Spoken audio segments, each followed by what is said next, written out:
عدل و انصاف ایسا ہونا چاہیے کہ چار لوگ یاد رکھیں اور کام ایسے ہونے چاہیے کہ مر کے انسان زندہ رہے۔ ایک واقعہ ہے کہ ملزم ایک 15 سالہ لڑکا تھا، ایک سٹور سے چوری کرتا ہوا پکڑا گیا۔ پکڑے جانے پہ گارڈ کی گرفت سے بھاگنے کی کوشش کی، مزاحمت ہوئی اور مزاحمت کے دوران سٹور کا ایک شیلف بھی ٹوٹ چکا تھا۔ جب اسے عدالت کے سامنے پیش کیا گیا، جج نے فرد جرم سنائی اور لڑکے سے پوچھا کہ کیا تم نے واقعی کچھ چرایا تھا؟ تو آگے سے جواب آتا ہے بریڈ اور پنیر کا پیکٹ چرایا، اس کا میں اعتراف کرتا ہوں۔ جج صاحب پوچھتے ہیں کیوں؟ جواب دیتا ہے مجھے ضرورت تھی۔ بہت مختصر جواب۔ جج صاحب کہتے ہیں خرید لیتے، تو جواب دیتا ہے کہ پیسے نہیں تھے۔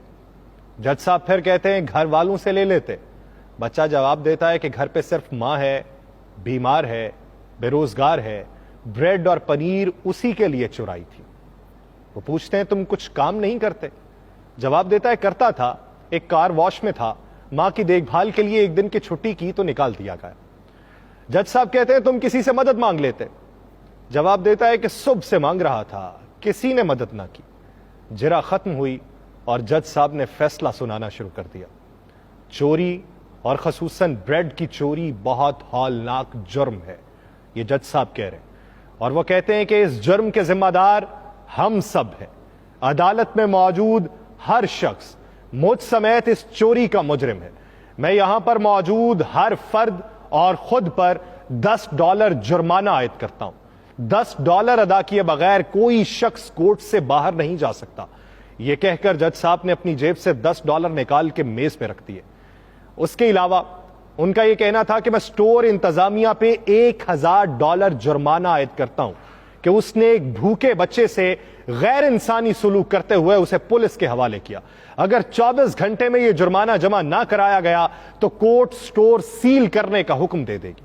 اور فیصلے کے آخری ریمارکس یہ تھے کہ سٹور انتظامیہ اور حاضرین پر جرمانے کی رقم لڑکے کو ادا کرتے ہوئے عدالت اس سے معافی طلب کرتی ہے۔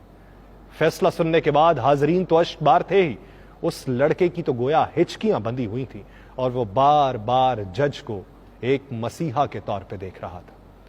یہ فیصلہ میرے ملک کی کسی عدالت کا نہیں ہے، یہ فیصلہ فرنگیوں کے ملک کی عدالت کا ہے۔ شاہ والا کفر کے معاشرے ایسے ہی نہیں پھل پھول رہے، اپنے شہریوں کو انصاف ہی نہیں عدل بھی فراہم کرتے ہیں۔ کفر کا معاشرہ ایک مثال سے باقیوں کی زندگی بے مثال بنانا جانتے ہیں۔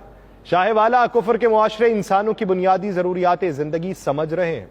ہم جنہیں کفر کا معاشرہ سمجھ رہے ہیں وہ ہمارے نزدیک تو کچھ اور ہی معاشرہ ہے، اور اسے سہل کرنے کے لیے وہ لوگ کوشاں ہیں۔ اس معاشرے میں انسانی جذبات کی قدر ہو رہی ہے اور انہیں 4 لوگوں میں مجروح نہیں کیا جا رہا۔ اس معاشرے میں مجرم کو اپنی صفائی کا پورا موقع دیا جاتا ہے اور پھر اپنا فیصلہ صادر کیا جاتا ہے، جبکہ یہاں انسان کی زندگی اجیرن کر کے، اس کے جذبات مجروح کر کے، اس کی ضروریات کو پسے پشت ڈال کر اس سے جینے کا حق چھین لیا جاتا ہے، اور اس کے لیے صرف جھوٹے دلاسے ہوتے ہیں اور طفل تسلیاں رہ جاتی ہیں۔ ہمیں اپنے آس پاس